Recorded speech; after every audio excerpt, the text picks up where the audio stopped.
مایوسی، یہ جو مایوسی کا بھنور ہوتا ہے یہ بڑا ظالم گرداب ہوتا ہے۔ اس کے کنارے کنارے پر آدمی گھومتا رہتا ہے تو بچنے کی کچھ امید ہوتی ہے، لیکن جب بہت گہرا اتر جائے تو پھر بچنے کی کوئی آس باقی نہیں رہتی۔ میں بھی ایک ایسی ہی محفل سے اٹھ کر آیا ہوں جہاں نوجوان لڑکے اور لڑکیاں اپنے موجودہ حالات پر تبصرہ کر رہے تھے اور ان کے اندر مایوسی اور نا امیدی کی ویسی کیفیت پیدا ہو گئی تھی جیسی کہ کسی زمانے میں جب ہم ان کی عمر میں تھے ہمارے اندر پیدا ہوئی تھی۔ ہمارے زمانے میں چونکہ کوئی سائیکیٹرسٹ، کوئی ڈاکٹر، کوئی ماہر نفسیات نہیں تھے، اس لیے ہم اپنے دکھ کا مداوع کرنے کے لیے ان بڑوں کی طرف بھاگتے تھے جن کے پاس کوئی ایسا پوشیدہ نسخہ ضرور موجود ہوتا تھا جس کو آپ ہمارا بابا کہہ لیں تو وہ ہماری مشکلات کا حل ڈھونڈ کر ہمیں کچھ نہ کچھ بتا دیتے تھے۔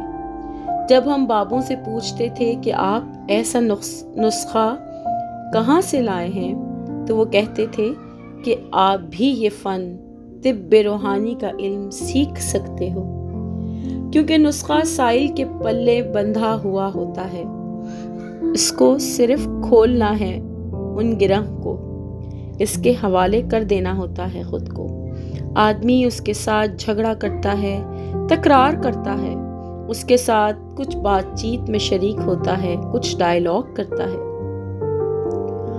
اس لیے اس کے پلوں میں بندھا ہوا نسخہ کھولنا ذرا مشکل ہو جاتا ہے اور اس کا پھر کوئی علاج نہیں ہو پاتا۔ ہم بڑی گہری مایوسی کے دور سے گزر رہے ہیں۔ تو انہوں نے کہا، آپ کو کم از کم مایوس ہونے کا اور نا امید ہونے کا کوئی حق نہیں۔ وہ لوگ جو آپ سے پہلے گزر گئے یا جن کا کوئی نام و نشان باقی نہ رہا، جن کے بارے میں لوگ جانتے نہیں ہیں یا جن کا صفحۂ ہستی پر کوئی مواد تحریر ہی نہیں ہے، ان کو تو مایوس ہونے کا حق ہے، لیکن آپ کو حق نہیں۔ میری طرف مخاطب ہو کر کہنے لگے، آپ جو ہیں، آپ کے جو بڑے پردادا تھے وہ پورس کی فوج میں ملازم تھے، وہ سکندر اعظم سے لڑے اور انہوں نے بڑی داد شجاعت دی اور ان کا ایک بازو کٹ گیا لیکن زندہ سلامت گھر پہنچے۔ ان کے گھر جو بیٹا پیدا ہوا اور اس کٹے ہوئے بازو والے سورما کے گھر میں جو کہ آپ کا جبر دادا تھا، وہ اس دنیا میں آیا، زندہ سلامت رہا، اس کی نسل آگے چلی اور جو آپ کا سکر دادا تھا وہ پانی پت کی دوسری لڑائی میں بھی شامل ہوا اور خوب بے جگری کے ساتھ لڑا اور فاتح ہو کے واپس آیا، لیکن اس کے گھر جو بچہ پیدا ہوا وہ جوان، توانا، خوبصورت اور طاعون کے ہاتھوں مارا گیا، لیکن اس کے گھر ایک بچہ پیدا ہو چکا تھا جو آگے بڑھتا، پھلتا، پھولتا رہا اور آپ کے اس جبر دادا کے متوازی ایک اور آپ کا کھگگر دادا تھا جس کے گھر ایک عورت بیٹی پیدا ہوئی جس کی شادی اس پورس والے سے ہوئی۔ ایک سسٹم بنا کے لا رہے ہیں، کہتے ہیں کہ قدرت گھیر گھیر کے ان کو زندہ سلامت رکھ کے آپ کو یہاں تک اس تاریخ تک لے آئی ہے، اور وہ لوگ جو قدرت کو منظور نہیں تھے، جنہیں وہ زندہ نہیں رکھنا چاہتا تھا، وہ پیدا ہونے سے پہلے ہی نیست و نابود ہو گئے۔ اس کے والدین پہلے مر چکے تھے، ختم ہو چکے تھے، نابود ہو چکے تھے۔ اب جو اس دنیا میں میرے سامنے موجود ہیں تو آپ نہایت محترم، نہایت اعلیٰ، نہایت سپیریئر، نہایت اسٹرانگ، نہایت امپورٹنٹ لوگ ہیں، ورنہ قدرت ایسی غلطی، ایسی حماقت کبھی نہیں کرتی، اور آپ کو کوئی حق نہیں پہنچتا کہ آپ مایوس ہوں اور اس نعمت کا شکریہ اس طرح سے ادا کریں جیسے کہ آپ کرتے ہیں۔ ہمارے لیے یہ بڑی حیرانی کی بات تھی۔ انہوں نے کہا آپ اتنی عرفہ قوم ہیں اور آپ کے ارد گرد چلنے والا یہ تانگے والا، یک بان ویلڈنگ کرنے والا، یہ ترخان، یہ لوہار، یہ پروفیسر، یہ ڈاکٹر، یہ سارے کے سارے لوگ اگرچہ موجود ہیں، اگر آج ہیں تو قدرت چھانٹ چھانٹ کر ان کو لائی ہے اور کچھ لوگوں کو اپنی جھلی میں سے گزارتے ہوئے لے آئی ہے، تو آپ کیسے مایوس ہو گئے؟ بڑی بے حیائی کی بات ہے کہ اگر آپ مایوسی میں، نا امیدی میں یا نامرادی میں داخل ہوں۔ ہم نے کہا لیکن ہم تو ہو جاتے ہیں، اور کوئی لمحہ ہم پر ایسا نہیں گزرتا کہ ہم مایوس نہ ہوں، گھبرائیں نہ ہوں، باوجود اس کے کہ اللہ بار بار فرماتا ہے میری رحمت سے نا امید نہ ہونا۔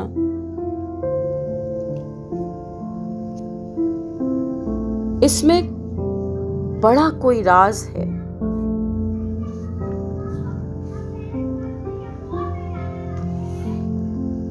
تو فرمایا ہے فرمانے والے نے کہ چونکہ آپ کی زندگی میں خواہش، آرزو، ڈیزائرز اتنی گہری ہو چکی ہیں کہ آپ سوائے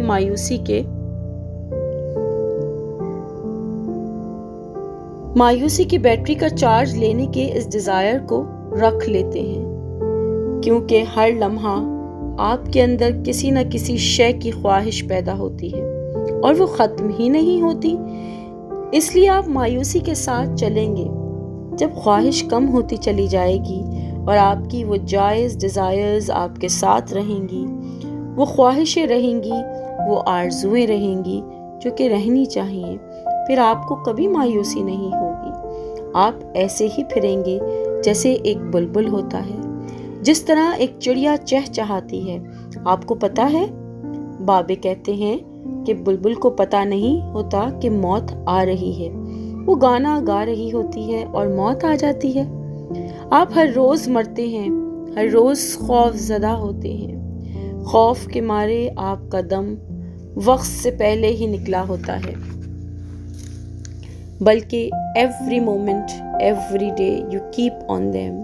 چڑیا کو اس کا نہیں پتا، گھوڑے کو نہیں پتا، شیر کو نہیں پتا، وہ بڑے مزے سے آزادی کے ساتھ چلے جاتے ہیں، کیونکہ ان کے اندر یہ ڈیزائرز نہیں ہوتی جو ہمارے اندر اشتعال پیدا کرتی ہیں یا ہمارے اندر تصویر پیدا کرتی ہیں۔ تصویر ہمارے ہاں منع ہے، اور عام طور پر سمجھدار سیانے بڑے کہتے ہیں یہ کیوں منع ہے؟ تصویر آپ کے اندر خواہش پیدا کرنے کا بہت بڑا ذریعہ ہے۔ مجھ سے پوچھتے ہیں میرے بچے کے بابا، تصویر اگر آپ کہتے ہیں نہیں چاہیے تو ہم پاسپورٹ پر کیا لگائیں گے؟ میں نے کہا وہ تصویر نہیں ہے، وہ تمہارے دستخط ہیں، وہ تمہاری تصویری دستخط ہیں۔ یہ تصویر، یہ وہ تصویر نہیں جو ان رسالوں میں چھپتی ہے جن کا میں نام نہیں لینا چاہتا۔ وہ تصویریں آپ کو بہت مایوس کرتی ہیں، بہت خرابیاں گناتی ہیں۔ اگر ان کے سارے رسالے سے جو آپ بھی جانتے ہیں، میں بھی جانتا ہوں، آپ کے گھروں میں بھی ہیں، میرے گھروں پر بھی ہیں، بہت بہت رنگین چیزیں ان میں ہوتی ہیں۔ ایک لمحے کو سوچئے، ان میں رنگین تصویریں بھی نکل گئیں اور صرف متن رہ گیا، تو آپ کی زندگی میں سے میری کیلکولیشن کے مطابق، میری سوچ کے مطابق، آپ کی زندگیوں میں سے 50 سے 60% نا امیدی اور مایوسی کم ہو جائے گی۔ خیر جناب، یہ بات عرض کر رہا تھا، میں نے کہا ہمارے ساتھ اتنی ساری کالک کیوں لگ جاتی ہے؟ جب ہم اٹھتے ہیں تو اندر باہر کالک لگی ہوتی ہے۔ کہنے لگے اس کالک کو دور کرنے کا فن آپ کو آنا چاہیے۔ اس کے سیاہ دبے زندگی کے اوپر حاوی ہوتے رہتے ہیں۔ کس طرح سے مجھے یاد ہے میرے بچپن میں آپ نے بھی محلوں گلیوں میں وقت گزارا ہوگا۔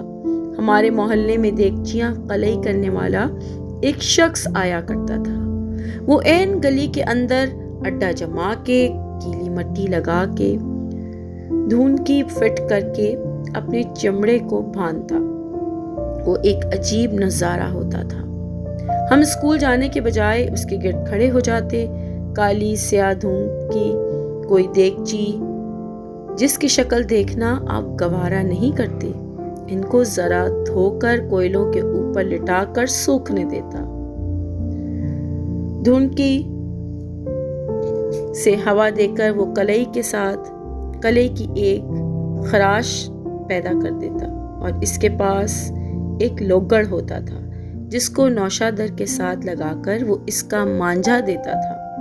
وہ دیگچی دیکھتے دیکھتے بقعہ نور بن جاتی اور جی چاہتا تھا کہ آدمی اس کو دیکھتا رہے اور دیر تک دیکھتا رہے۔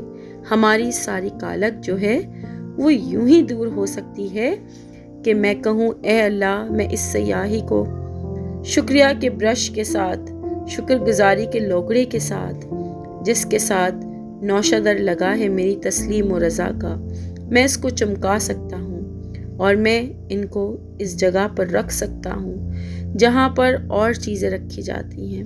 لیکن حیران کن بات یہ ہے کہ انسان بہت کچھ جاننے کے باوصف شدید احساس کمتری میں رہنا پسند کرتا ہے۔ میں اور آپ اور ہمارے وہ تمام ساتھی جو زندہ سلامت ہیں، جن کو احساس کمتری میں اترنے کا کوئی حق نہیں پہنچتا، احساس کمتری میں خود اترتے چلے جاتے ہیں۔ کچھ خواہشیں پوری ہوتی ہیں، کچھ پوری نہیں ہوتی، اور زیادہ بھی آدمی پوری نہ کر سکے تو کوئی بات نہیں، لیکن تھوڑا سا مسکرا تو سکتا ہے۔ مثلاً آپ بہت اعلیٰ درجے کے صابن سے نہیں نہا سکتے تو لال صابن سے تو نہا ہی سکتے ہیں، اس میں کوئی ایسی خرابی کی بات نہیں۔ لیکن جب آدمی مجبور کرتا ہے اور اس کے ساتھ والے مجبور کرتے ہیں کہ دیکھو تمہارے پاس یہ ہے، اس نے کہا تم تو کنگلے ہو، وہ ڈرتا رہتا ہے، کانپتا رہتا ہے، خوف زدہ رہتا ہے، حالانکہ اس کے پاس بہت ساری صلاحیتیں ہوتی ہیں جن کو سہارا بنا کر وہ بڑی آسانی کے ساتھ ان لوگوں کو منہ توڑ جواب دے سکتا ہے، اپنے وجود سے، اپنے ہونے سے سب کچھ بیان کر سکتا ہے کہ دیکھیے یہ بات میں قبول کرنے کے لیے تیار نہیں ہوں، جو آپ کرتے ہیں اب میں جانتا ہوں۔ زندگی میں مایوسی میں، نا امیدی میں اگر بہت زیادہ تاریکی ہے، اگر ہم یہ پروگرام دیکھیں اور اس کے بعد سو جائیں گے، پھر ایک بڑی کالی سیاہ رات ہم پر چھا جائے گی، اور پھر اس تاریک سیاہ کالی رات کے اس کنارے سے اس کے کنارے سے اندر سے روشنی کی ایک کرن پھوٹے گی۔ وہ روشنی کی کرن ابھی پہنچی نہیں ہوگی کہ میرے گھر کے پاس نیم کے درخت میں ایک بلبل گھونسلے میں بیٹھی ہے، وہ اپنی گردن اکڑا لے گی، ابھی روشنی نہیں پہنچی اور وہ چہچہانا شروع کر دے گی، پتہ نہیں اس کا کیا کنیکشن ہے اس کے ساتھ۔ میں اکثر غور سے دیکھتا ہوں، ابھی روشنی نہیں آئی لیکن وہ ہدہد، وہ بڈھا ہو گیا ہے، پاکیزہ نیک لمبی چونچ والا گردن کو پیچھے کھینچتا ہے، اس کے بعد چہچہانا شروع کر دیتا ہے۔ اس کی چہچہاہٹ کے ساتھ ہی اس کے دوسرے ساتھی ویسے ہی شریک ہو جاتے ہیں چہچہانے میں، جیسے مایوس آدمی کی محفل میں بیٹھے ہوئے لوگ بھی نا امیدی مایوسی کے گہرے سمندر میں اترنا شروع کر دیتے ہیں۔ لیکن آدمی اگر تگڑا ہو اور یہ سمجھے کہ میں اتنا لمبا سفر طے کر کے، اتنی مشکلات سے، اتنی بیماریوں کو پھلانگتا ہوا، سمندروں کو عبور کرتا ہوا، پہاڑوں کو چیرتا ہوا، بے شمار جنگوں میں شریک ہوتا ہوا، نسل در نسل، پیڑھی در پیڑھی یہاں تک پہنچا ہوں، تو میں نہایت اہم ہوں، میں نہایت قیمتی شے ہوں۔ میں اور آپ یقین کریں، اور جتنے آدمی سن رہے ہیں اور جو بیٹھے ہوئے ہیں، آپ جو اس پروگرام کو دیکھ رہے ہیں، بہت قیمتی ہیں۔ آج اگر آپ کاغذ لے کر کیلکولیٹ کریں تو اپنے فیملی شجرہ نسب میں ہونے کے باوصف پیچھے چلتے چلے جائیں تو پھر آپ کو پتہ چل جائے گا کہ آپ کتنے اہم ہیں۔ ہمارے وہاں روم کے پاس ایک جھیل تھی، لاگو براشانو اسے کہتے تھے۔ بڑی خوبصورت جھیل تھی، لوگ وہاں سیر و تفریح کے لیے جاتے تھے۔ ہم کو بھی جب 2-3 چھٹیاں اکٹھی ہوتی تو ہم وہاں پہنچ جاتے۔ ایک دن موسم گرما میں بڑی اچھی ہوا چل رہی تھی، بہت سے لوگ وہاں آئے ہوئے تھے، اٹکھیلیاں کر رہے تھے۔ آپ جانتے ہیں اٹالین لوگ بہت موج میلہ کرتے ہیں۔ ایک نوجوان تھا، بڑا اچھا خوبصورت سا۔ وہ کشتی کے پتوار پر چڑھ کے کچھ رقص سا کرنے لگا۔ کشتی ڈگمگائی اور ڈولی اور وہ اپنا توازن قائم نہ رکھ سکا، جھیل میں گر گیا۔ اب اس کو تیرنا نہیں آتا تھا، اس نے چیخیں مارنا شروع کر دی۔ اس کو میں نے بھی دیکھا، لیکن ہم لوگ زیادہ سمجھدار ہوتے ہیں۔ بھئی خطرے کا معاملہ ہے، ہم اس میں خواہ مخواہ کیوں پڑیں؟ تو میرے ساتھ 62-63 سال کا ایک بڈھا آدمی بیٹھا ہوا تھا۔ میں اس وقت نوجوان تھا، میری عمر 27 برس تھی۔ اس نے کوٹ اتارا، اپنی پتلون سمیت اور بوٹوں سمیت اس نے چھلانگ لگا دی۔ میں نے اپنی چالاکی کی، لوگوں کو دکھانے کے لیے اپنے بوٹ کے تسمے کھولنے شروع کر دیے تاکہ تھوڑی سی شمولیت میری بھی رہے۔ لوگ کیا کہیں گے کہ اچھا آدمی ہے، لیکن مجھ سے بوٹ کے تسمے کھل نہیں سکے۔ اس نے اس کو جا کر پکڑا، الحمدللہ اس کا سر وغیرہ اندر نہیں گیا تھا، وہ بے ہوش نہیں ہوا تھا۔ اس کو ٹھوڑی کے نیچے دیتے ہوئے وہ بابا تیرتا ہوا اس کو کشتی کے پاس لے آیا اور لا کر اس کو سہارے سے کشتی میں داخل کر دیا اور بیٹھ گیا۔ ہم نے بڑے زور زور سے تالیاں بجائیں۔ اب وہ جو گرنے والا تھا وہ بڑا شرمندہ ہوا اور پریشان بھی تھا، خوف زدہ بھی تھا۔ اس نے بڑی دبی ہوئی مری ہوئی آواز میں کہا، میں آپ کا شکریہ ادا کرتا ہوں، میں بہت ممنون ہوں کہ آپ نے اتنی بڑی فیور کی کہ مجھے بچایا۔ تو اس بابے نے کہا، نو نو نو، یہ کیا بات ہو تم نے کی؟ کچھ نہ کہو مجھے، اس میں شکریہ ادا کرنے کی کیا بات ہے؟ تم ہو ہی اتنے قیمتی کہ جب گرتے کوئی بھی تمہیں بچاتا، اس میں کیا بات ہے شکریہ ادا کرنے کی؟ تو مجھے آج آپ سے باتیں کرتے ہوئے یہ واقعہ یاد آ گیا۔ وہ بابا بیٹھ کے آرام سے اپنے کپڑے سکھاتا اور نچوڑتا رہا، اپنے بوٹ کھول کے سکھاتا رہا۔ تو اب جب آپ کے ذہن میں یہ بات طے پا جائے کہ ہم جب اتنا لمبا سفر طے کر کے یہاں پہنچے ہیں، کسی بھی صورت میں، کسی بھی حالت میں، کسی بھی صحت کے ساتھ، کسی بھی شکل کے ساتھ، کسی بھی رنگ و روپ کے ساتھ، تو پھر ہم اہم ہیں۔ اللہ تعالیٰ نے آدم کی بڑی توقیر فرمائی ہے اور بہت عزت کی ہے۔ یہ غالباً شیطان ہے جو آدمی کو مایوس کر دیتا ہے اور بہت ٹھیک اس میں کامیاب بھی ہو جاتا ہے۔ لیکن اگر آدمی کو اپنے آج پر پورا بھروسہ ہو، اگر وہ آج سے اپنے آنے والے کل، اپنے آنے والے وقت کو اپنی گرفت میں اچھی طرح لینے کی صلاحیت رکھتا ہو، پھر اس پر یہ کیفیت طاری ہوتی ہے کہ مجھے آنے والے کل کا یہ لفظ، یہ صبح کا لفظ اس لیے پسند ہے کہ میں سندھ سے بہت پیار کرتا ہوں۔ سندھ ہمارا ایک بہت خوبصورت اور پیارا صوبہ ہے۔ اس کے لوگ بڑے پیارے ہیں، میٹھے ہیں، اچھے ہیں۔ سائیں لوگ گانے بجانے والے، ادب کرنے والے ہیں۔ میں نے وہاں بڑا وقت گزارا ہے، تھر پارکر میں۔ میں انہیں آج بھی یاد کرتا ہوں۔ میرے دوست جو مکھی نہال چند، پتہ نہیں آج کیسے ہوں گے۔ انہوں نے مجھے بڑی محبت دی، میں اس کا بدلہ نہیں دے سکتا۔ میں کبھی کبھی ایسے الفاظ ڈھونڈ کے استعمال کرتا ہوں۔ ایک لفظ ہے جس کے معنی ہے آنے والے کل، ہمارے پاس چونکہ نہیں ہے اردو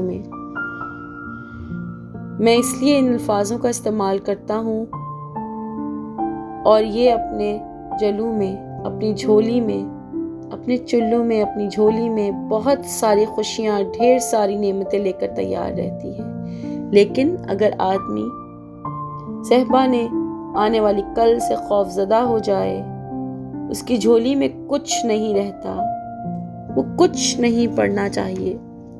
میں بھی یہاں آنے سے پہلے ایک بڑا اچھا سا سیب کھا رہا تھا۔ سیب کھا چکنے کے بعد بڑی براق اور سفید تشتری میں اس کا ایک بیج، سفید کا بیج، سیب کا بیج بڑا چمکدار سا ہوتا ہے، مجھے بڑا اچھا لگا۔ میں نے اسے بڑے غور سے دیکھنے لگا تو میں نے کہا، دیکھو بی بی، یہ تو بیج ہے،